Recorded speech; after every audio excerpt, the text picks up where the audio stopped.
Go. Hi, welcome everybody. Today's community update. We are excited to host Sam Swami, our Security Product Marketing Manager. Hi Sam, how are you doing? Good. How are you doing, Srinivas? Good, good. So on behalf of Infoblox expert community, I would like to welcome to the community update and thank you very much for taking time from your busy schedule. Today, as you know, we would love to chat about the threat intelligence. There's a lot of hype going on and there's a lot of information flowing, so I thought it would be a good opportunity for our community members to know more about threat intelligence and more importantly, how to leverage that intelligence. So thank you very much. So let's get started. So as a first step, do you mind giving us a little bit more on what is really this threat intelligence? Yeah, so great question, Srinivas, and it's my pleasure, as in security product marketing to be talking about threat intelligence. It's a buzzword that's used very frequently nowadays, right? So from the threat intelligence perspective, you want to look at data, data that is collected not only from internally but also externally. And it's information, actionable information that helps you detect threats and take quick response to it. So one of the things you want to do is leverage data, both internal and external data, to prioritize the threats so that you can take action on it. And these threats, you have to be careful because there are a lot of false positives that are happening as well.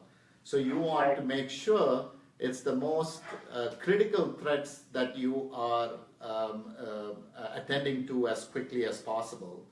And so that is very important. Now, the different types of threat data that you actually can obtain externally is basically IP address, in terms of malicious IP addresses, malicious domains, URLs.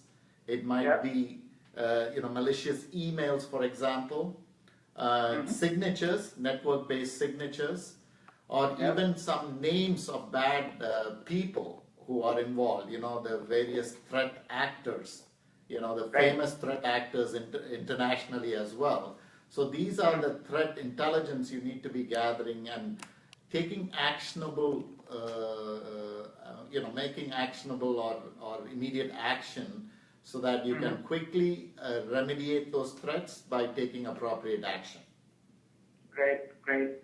So in your view, what are some internal data and external data beyond what you already mentioned, like email, signatures, etc., customers should be looking for if they want to have a good setup for threat speed?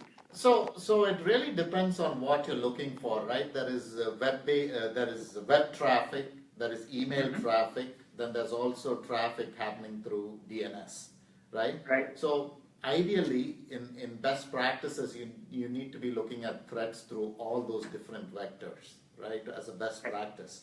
You cannot exclude one over the other because one of the most frequently ignored threat vector is the DNS threat vector. People tend to think, I have all my legacy security systems in place. I have the firewalls, I have the intrusion prevention systems, I have the web proxies and all that.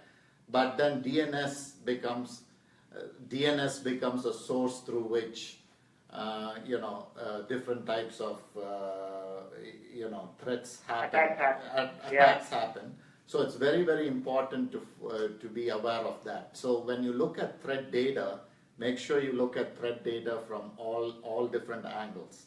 And the way you want to really collect this data from a best practice perspective is both your internal data, so all the different network sensors you have in your network, as well as your threat analysts that are working continuously to update threats from your different customer base. So if you have hundreds and thousands of customers, so the intelligence you gather from their network is something you can leverage as an organization. In addition to that, there are external sources of threat intelligence as well. For example, government, the Department of Homeland Security is now sharing what you call as automated indicator service as well. So they are, or indicator sharing. So what they're doing is that they're enabling government data to be shared. Any type of threat indicators they get based on their research and analysis, they are now sharing with the private organizations. The other sources are also open source based data that you can obtain. There's also web crawling. People used to going to the different websites and looking for information. And as I mentioned, network sensors is another source of information of threat intelligence. So all this data collected, you need to be able to curate, in a central location typically. Because what happens is when organizations grow, they kind of start accumulating different types of security systems, and then the different threat data starts to be located in silos. And the problem with that is siloed information is not threat intelligence because it's only applicable for certain security solutions. What you want to be able to do is curate, collect, aggregate, and curate that information perhaps in a centralized platform or a data exchange so that you can look at it holistically and make decisions, because all this curated information, and why I say curated information is you might have domain names that expire quickly or they evolve, right? What is today a malicious domain suddenly dies and then it comes up in the form of a new domain. So for that, you have to have the threat intelligence or threat data gathered from various sources so that you can validate that information.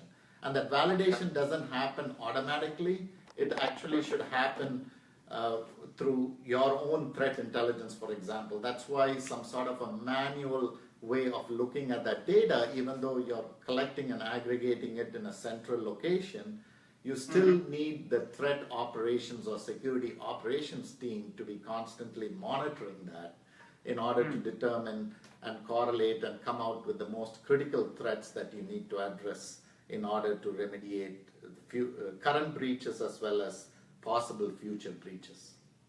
Got it. I think it's very fascinating, essentially, all the information you gave, because first of all, the problem scope is very wide. Correct. And you have a lot of internal data, external data coming in, and you mentioned government sources, which is amazing. So how often people need to collect this? This is a daily activity or a weekly activity or a monthly activity?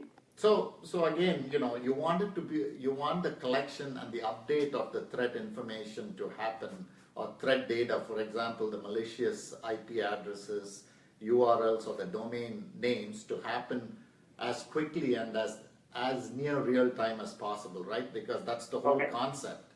Otherwise, once you're attacked, then the longer it takes for you to detect the malicious domains and prevent the communications with that particular IP address, be it CNC communication sites or phishing sites or ransomware sites or botnets and so on. You want it to happen as quickly as possible because otherwise, the longer it takes for you to detect and stop the communication, the more damage that is done to the brand reputation, and more importantly, to sensitive information is being exfiltrated or being communicated outside and being sold, and more damage to you, right? Not only from a revenue perspective, but brand image and lawsuits and so on. So you want this to happen in near real time as possible.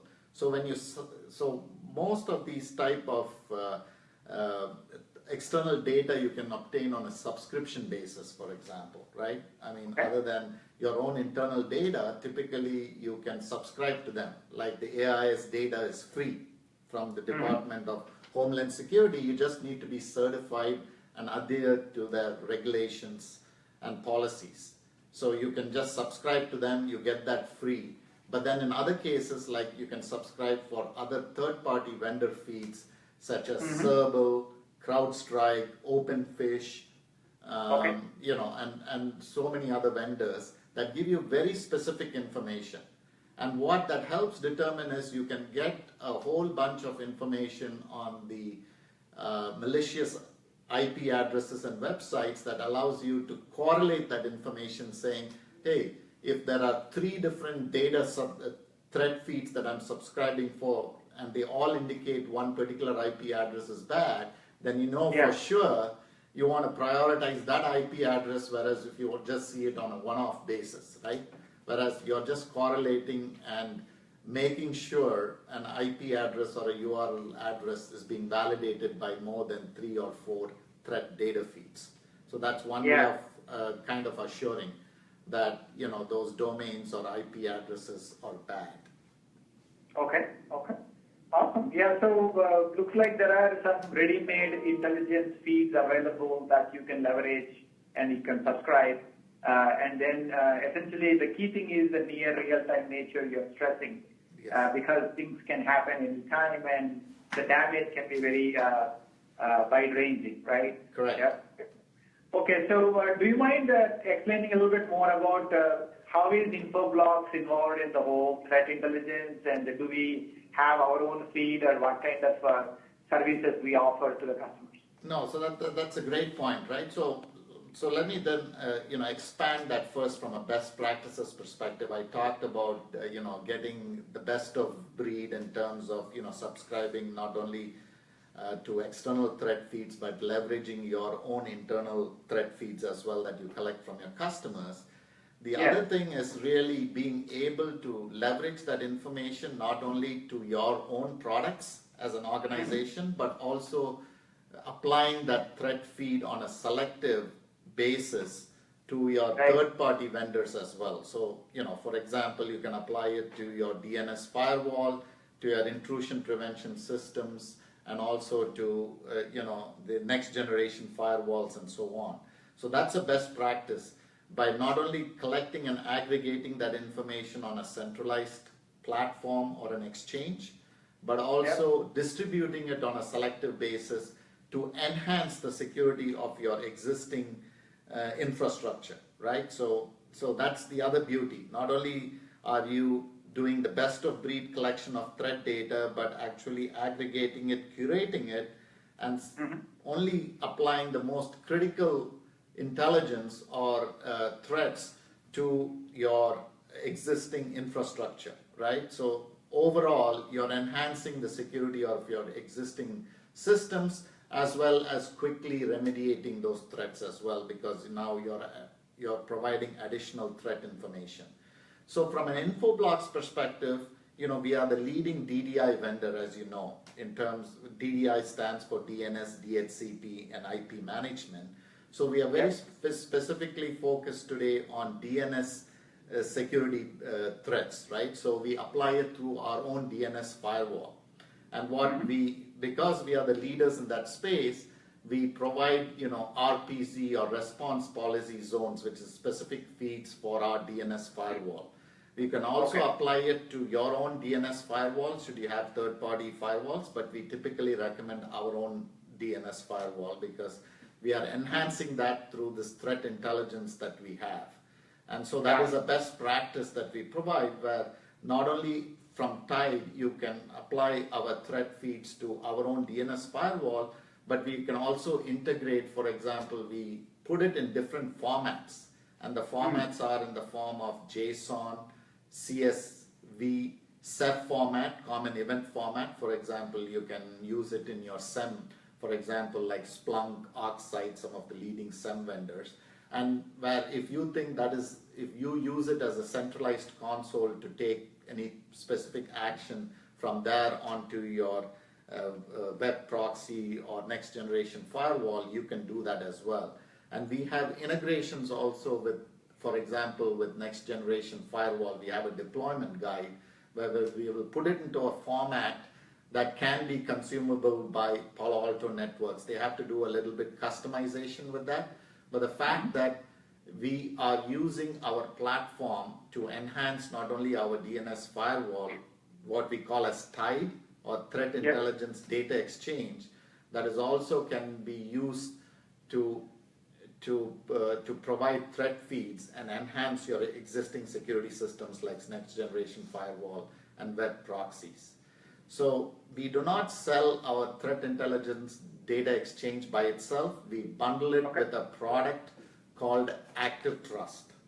So Active Trust includes DNS firewall, as well as our TIDE, which is our Threat Intelligence Data Exchange, as well as Infoblox dossier, because one of the things we can provide with threat intelligence is provide a threat investigation tool that can actually look at threats from various databases and prioritize and add context to that particular, say for example, a URL.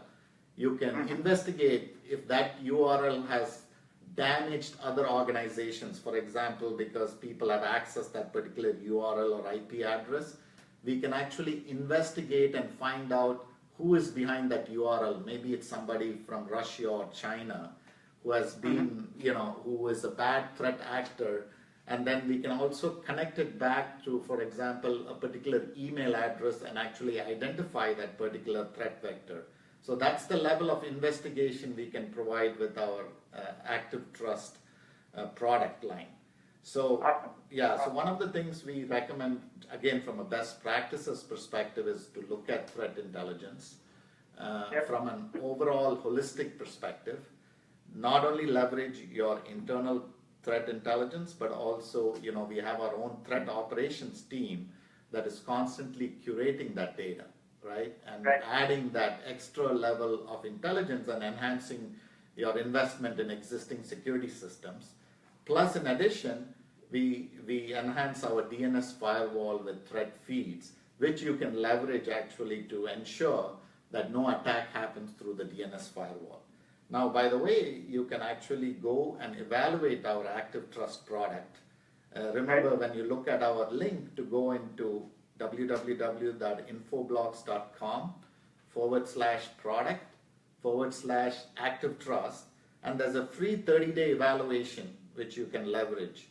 Feel free to do so. Make sure you actually download either Active Trust Plus or Active Trust Advanced, because only those two tiers include TIDE, or the Threat Intelligence Data Exchange, which is a very powerful tool, which I strongly encourage all of you to go and check it out, because you can really enhance the security of your existing systems. And that, we believe, the platform is best in class solution for you from a DNS perspective, as well as to enhance your existing security infrastructure. Very good. So I think there are a few very critical points you brought up, right? The number one thing is threat intel. There's a lot it takes, a lot of effort that they require to make the data into intelligence. You identify the curation process, which requires expertise in understanding what kind of threats they are and how to really get to the next steps in terms of making it intelligent, right? And the second thing you identified is that there are a lot of types of data feeds, and then the DNS data is something which Infoblox is focused on, because that is the main focus area for Infoblox. And interestingly, that is also something which normally a lot of customers tend to overlook for whatever unexplainable reasons. So we are filling a key gap in the market, which requires this, because DNS has become a prevalent way to get the data out, what you call it, the data exfiltration. Right. And the third thing you brought up is there is a easy way to check this out, right? We will share this link broadly as well, but if you go to infoblox.com and then go to product and Active Trust, then there is an opportunity for anyone who wants to try this out. So there is what we call Threat Intelligence Data Exchange TIDE. This particular product has the threat feeds intelligence, and that's available to Active Trust Advanced and Active Trust Plus products, so those who subscribe to that. So I think this is an excellent and very informative, whether you just want to know a little bit more about threat feeds or threat intelligence, or you're wondering, how do I zoom into my DNS? How do I protect my DNS? So thank you very much for spending time with us today, Sam. So do you have any parting thoughts to our audience in terms of what is the next step they should go do?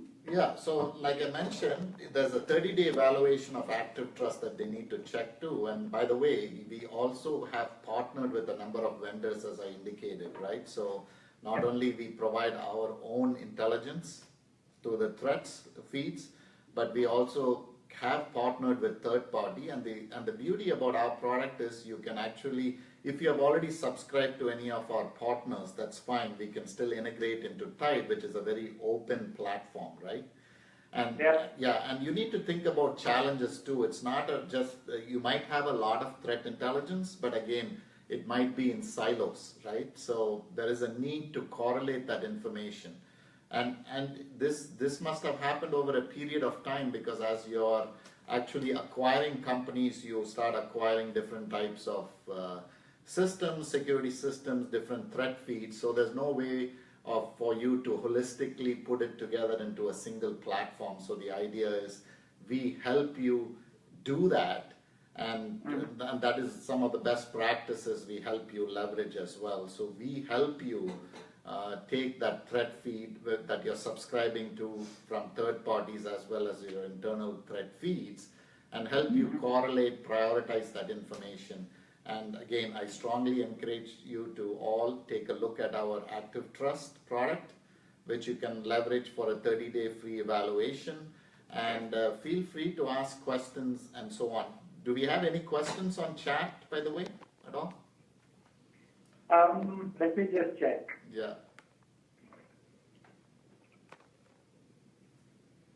So far, actually, I received one question on the email, not on the chat, but let me go ahead and ask that question. Sure.